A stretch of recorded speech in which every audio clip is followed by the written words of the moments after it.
자, 오늘 읽어드린 말씀을 한마디로 요약을 하면은 사랑은 불의를 기뻐하지 아니한다.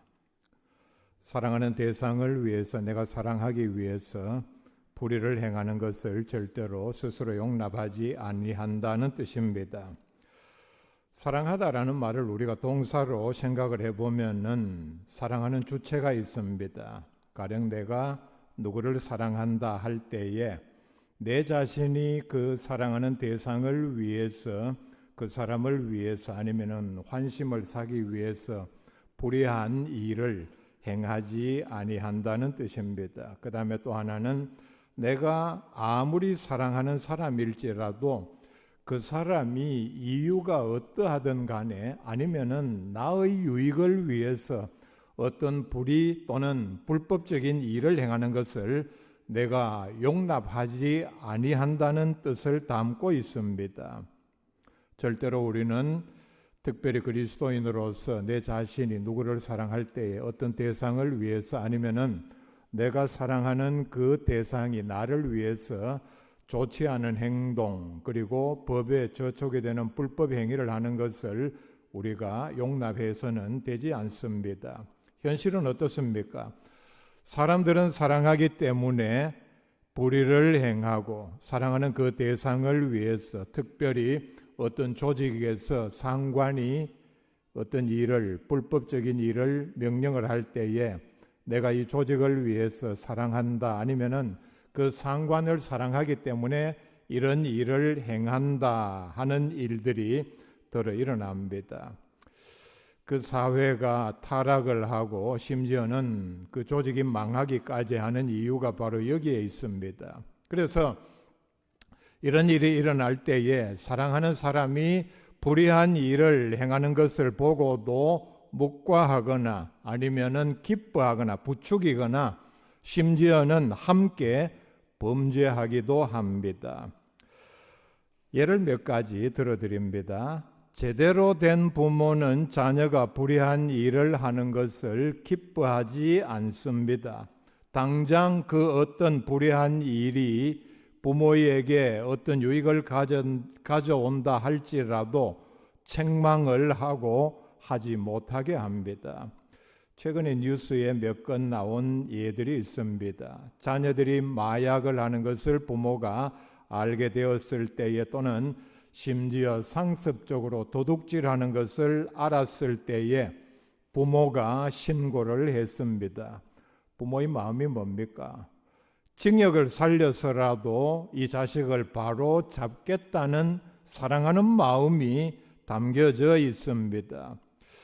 어떤 부모는 자식이 이렇게 범죄하는 것을 알면서도 사랑하기 때문에 잘못된 사랑이죠. 그냥 그대로 내버려 둡니다. 자식을 망치는 방법입니다. 그리고 정말 자녀를 사랑한다면은 불의한 방법을 동원해서는 되지 않습니다. 우리 사회를 떠들썩하게 했던 입시 부정, 서류를 위조하고 하지 않은 일을 경력으로 만들어서 위조해서 점수를 더 얻으려는 것은 분명히 사랑을 하기는 하지만은 불의한 요소가 거기에 포함이 되어 있습니다. 이런 식으로 자식을 입학을 시키고 성공을 하게 만드는 것은 절대로 자녀를 사랑하는 것이 아닙니다.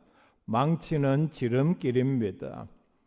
부모로부터 늘 그런 것을 배웠는데 그런 방법을 통해서 남보다 좋은 대학에 들어가고 좋은 직장에 자리 잡았는데 이런 식으로 평생 배운 것은 결과적으로 그 자녀를 악한 재주꾼으로, 더 나쁘게 정확하게 말하자면 사기꾼으로 키우는 과정에 있다는 사실을 분명히 기억을 해야 합니다.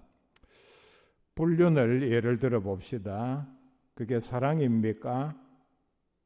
그것은 서로를 이용하는 그리고 짐승의 욕구를 채우는 수단에 불과합니다. 사랑이 맞기는 맞습니다. 그런데 여기서 말하는 아가페 사랑은 아니고 짐승의 사랑에 불과합니다. 사랑한다, 너밖에 없다, 다 거짓말입니다. 왜냐하면 둘 다 지금 간음을 하고 있기 때문입니다. 간음은 바로 인간 사회에서 일어나는 불의의 대표적인 사례입니다. 진정한 사랑은 거짓과 불의를 행하지 않습니다. 그리고 상대를 자신의 어떤 욕구를 채우는 수단으로 절대로 이용을 할 수가 없습니다. 우리는 사랑하는 어떤 대상을 위하여 죄를 짓고 그 사람을 내가 사랑하기 때문에 아니면은 유익하게 하는 방법으로 악을 선택해서는 되지를 않습니다. 그리고 내가 사랑하는 그 사람이 나를 위하여 불의를 행하는 것을 절대로 용납해서는 되지 않습니다. 로마서 13장 9절 이하에 간음하지 말라, 살인하지 말라, 도둑질하지 말라, 탐내지 말라 한 것과 그 외에 다른 계명이 있을지라도 네 이웃을 네 자신과 같이 사랑하라 하신 그 말씀 가운데 다 들었느니라.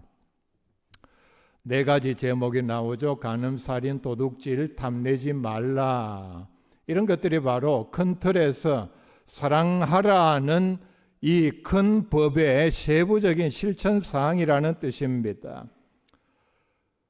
주변의 이웃 어떤 대상을 사랑한다면은 위에 네 가지 죄를 범할 수 없다는 뜻입니다. 뒤에 부연 설명이 나옵니다. 사랑은 이웃에게 악을 행하지 아니하나니 그러므로 사랑은 율법의 완성이니라. 그러면 왜 범죄합니까? 그 대상을 사랑하는 마음이 없기 때문입니다. 사랑과 거룩 진리는 하나님의 대표적인 성품입니다. 자, 그렇다면 우리도 하나님의 자녀답게 하나님의 사랑, 하나님의 거룩함, 하나님의 진리를 닮아야 합니다.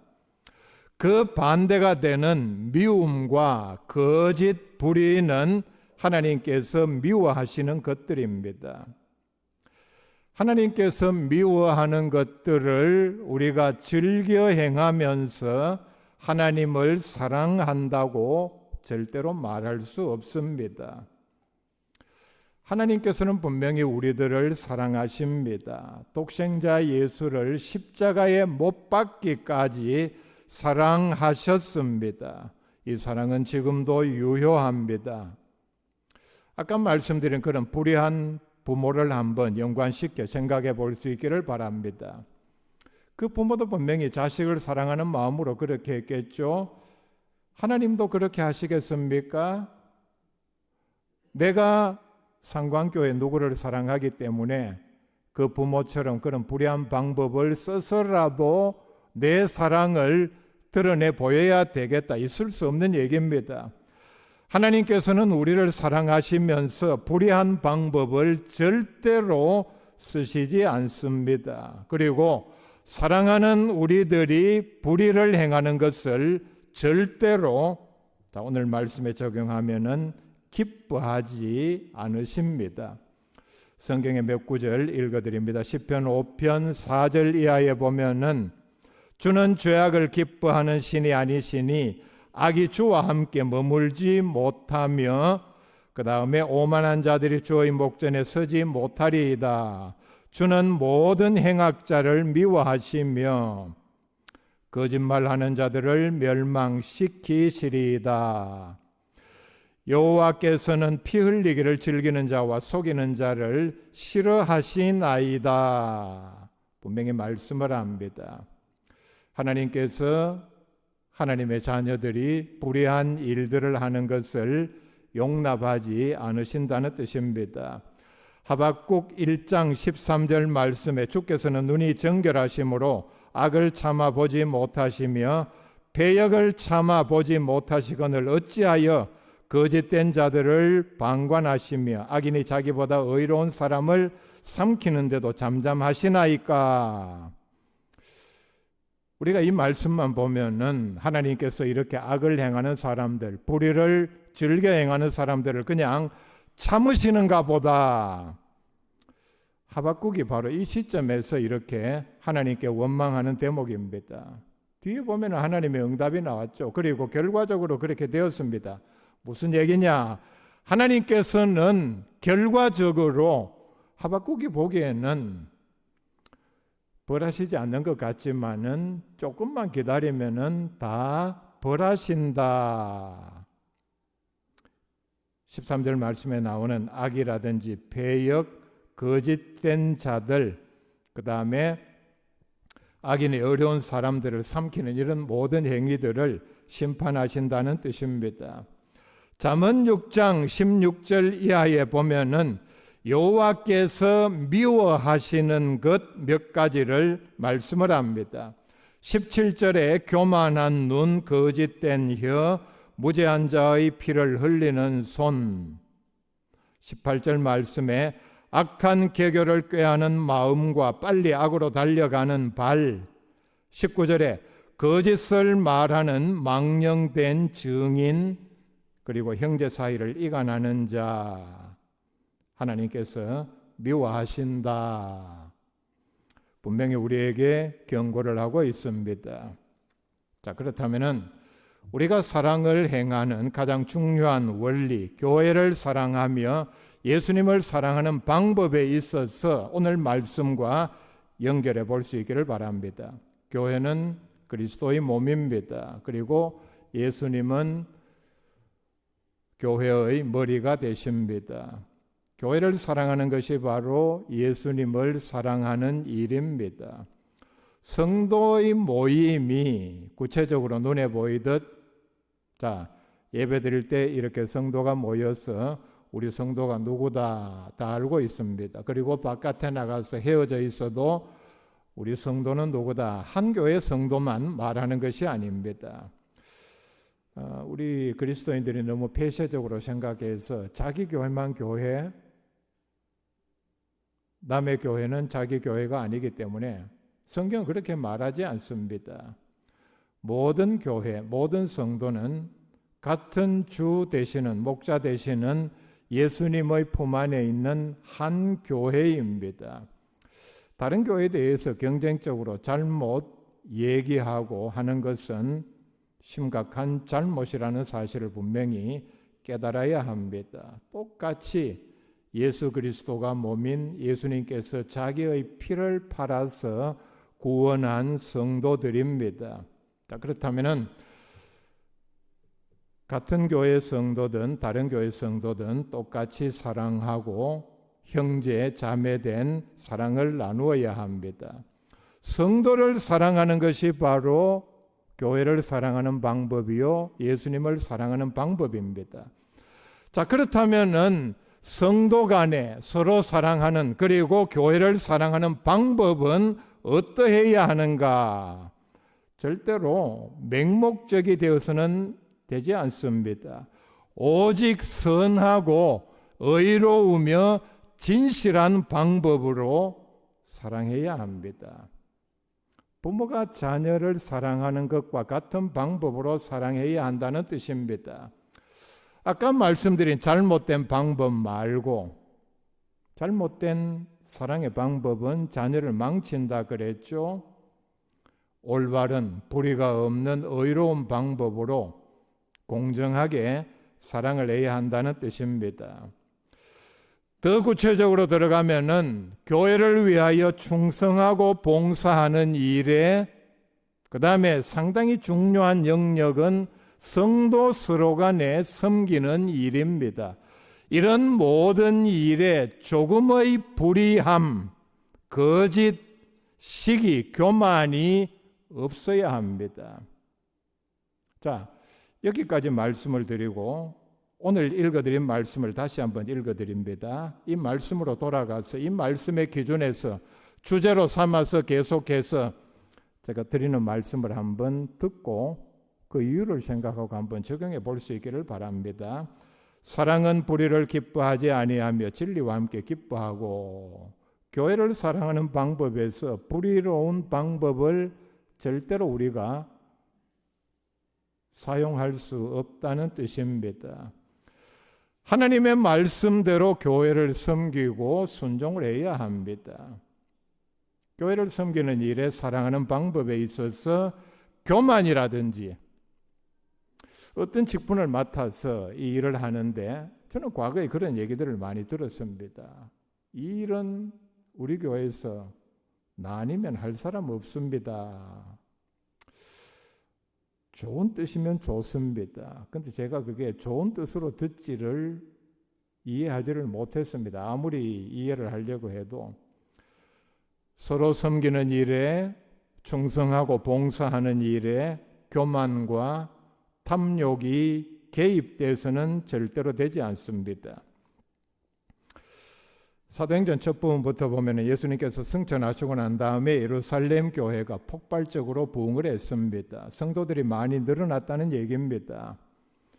사람이 많이 모이면은 갑자기 그렇게 숫자가 불어나면은 교회의 가장 두드러진 특징은 가난한 사람들이 많이 불어나게 되어 있습니다. 그러자 자발적으로 성도들이 헌금을 해서 필요에 따라서 나누어주는 구제를 했습니다. 이래서 아마 많은 사람들이 헌금을 하고 이게 알려지자 본인이 광고를 한 건 아니겠죠. 많은 사람들로부터 칭찬을 들었습니다. 자기의 땅을 팔아서 그렇게 했으니까 얼마나 큰 희생을 했습니까? 이 사건이 사도행전 4장에 기록이 되어 있는데 바로 5장으로 넘어가면서 이런 사건이 나옵니다. 교회 안에 아나니아와 삽비라가 있었는데 그 내용을 종합하면은 두 사람이 이렇게 공모를 했습니다. 교회 안에서 보니까 누가 어떻게 헌금을 해서 구제를 했고 많은 사람이 도움을 얻었고 그걸 가지고 많은 성도들이 그 사람을 칭찬하고 하니까 우리도 헌금을 해서 이름도 내고 칭찬을 받자. 바로 이 생각으로 그들은 밭을 팔아서 헌금을 하기로 했습니다. 이게 뭐냐면 바로 영적인 교만이요, 영적인 허영심입니다. 밭을 팔기는 팔았는데 팔아서 얼마를 감추고 얼마만 헌금을 했습니다. 비율은 성경에서 말하지 않습니다. 얼마가 얼마인지, 하나님께 드린 교회 헌금한 것이 얼마인지는 절반인지 3분의 1인지 언급이 없습니다. 그런데 문제는 베드로에게 가져와서 이것이 전부라 거짓말을 했습니다. 베드로가 책망을 했습니다. 시간 차이를 두고 부부는 두 사람이 다 즉사했습니다. 베드로가 이 사람들에게 책망한 내용이 뭡니까? 어찌하여 사탄이 네 마음에 가득하여 네가 성령을 속이고 땅값 얼마를 감추었느냐? 사람에게 거짓말한 것이 아니요 하나님께로다. 너희가 어찌 함께 꾀하여 주의 영을 시험하려 하느냐? 엄히 책망했습니다. 책망으로 끝난 일이 아니죠. 문제는 두 사람이 그 자리에서 즉사했다는 사실입니다. 아나니아와 삽비라는 교회 또는 가난한 성도들을 사랑하는 마음은 전혀 없었습니다. 밭을 팔아서 일부이지만 헌금한 이유가 뭡니까? 영적인 허영심, 명예욕 때문에 그렇게 했습니다. 근데 실제로 그 내막은, 그 마음의 동기는 탐욕이 가득했고, 그 다음에 헌금을 하면서도 거짓말을 했고, 위선이라는, 거짓도 탐욕도 마찬가지입니다. 다 불의한 방법을 동원을 했습니다. 겉으로 보기에는 밭을 팔아서 구제를 하겠다는 매우 선한 동기가 있었지만은, 그리고 헌금을 통해서 이런 일들이 이루어졌지만은 마음의 동기, 드리는 방법에서 모든 불의로운 방법을 다 동원했다는 얘기입니다.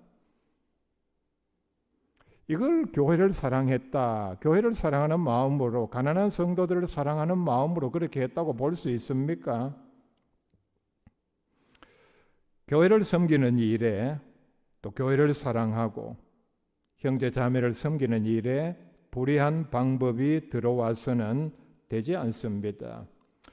예수님께서 말씀하신 더 심각한 경우가 바로 마태복음 7장 22절 이하의 말씀입니다. 그날에 많은 사람이 나더러 이르되 주여 주여 우리가 주의 이름으로 선지자 노릇하며 주의 이름으로 귀신을 쫓아내며 주의 이름으로 많은 권능을 행하지 아니하였나이까 하리니 말씀을 합니다. 이 말씀 한번 봅시다. 대단한 사람이죠. 뭘 보면 압니까? 선지자 노릇했고 귀신을 쫓아냈고 많은 권능을 행했습니다.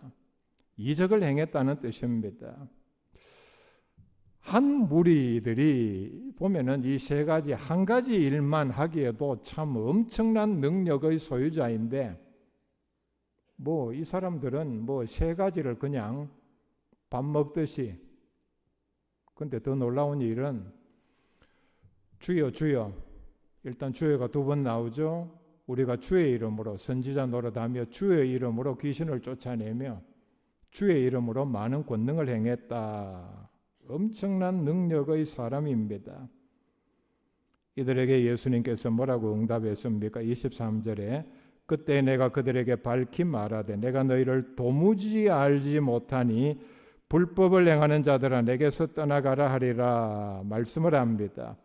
여기서 말하는 불법은 하나님의 뜻을 거스르는 삶 전체를 가리킵니다. 22절과 너무나도 대조가 됩니다. 충격적인 대조입니다. 22절 다시 봅시다. 이런 엄청난 일들이 어떻게 예수님께서는 불법이라고 규정을 하셨습니다. 그리고 행하는 이 동사를 시제를 보면 현재 분사 능동태로 되어 있습니다. 무슨 말이냐? 이들이 수십 년 동안 믿음 생활하면서 교회 일하면서 한 모든 일이 그러니까 현재로 계속 진행형이니까 불법이 아예 체질이 되었다는 얘기입니다. NIV에 보면은 불법을 행하는 자들 이 말을 악을 행하는 자들이라 그렇게 번역을 했습니다. 우리의 생의 가장 귀한 목적은 예수님을 사랑하고 교회를 섬기는 일입니다. 그리고 목적이 선하면은 수단과 방법도 선해야 합니다. 목적이 선하면은 무슨 수단과 방법을 동원해도 괜찮다 하는 것은 공산주의자들의 대표적인 생각입니다. 우리가 지금까지 교회를 위해서 충성을 해왔고 앞으로도 또 오늘도 임직자 투표를 합니다. 그리고 계속해서 우리는 하나님 앞에 충성하는 일에는 정년은 절대로 없습니다. 하나님 앞에 설 때까지 우리가 충성을 해야 하는데 우리의 충성의 마음의 동기에 어떤 불의한 요소들이 들어있지 않는지 우리는 늘 점검을 해야 합니다. 임직식 권면에서 많이 듣는 얘기가 여러분들 오늘 이 마음 그대로 그러니까 초심을 끝까지 지키시기를 바랍니다. 권면을 하는데 우리가 가져야 할 초심은 내 충성의 어떤 동기에 하고자 하는 의지에 사사로운 어떤 인간적인 생각, 어떤 불의한 마음, 동기는 없는지 우리가 늘 돌아보아야 합니다. 사랑과 진리는 함께 갑니다. 반드시 함께 가야 합니다. 사랑은 하나님 그리고 하나님의 자녀의 가장 고귀한 성품이요 덕목입니다. 예수님을 사랑하는 사람은 절대로 불의를 기뻐하지 아니하며 진리와 함께 기뻐합니다. 일하는 방법도 불의를 버리고 진리를 선택해야 한다는 뜻입니다. 그래서 예수님을 사랑하는 믿음으로 교회를 사랑하며 그런 귀한 방법으로 섬기는 성도들 다 되시기를 바랍니다.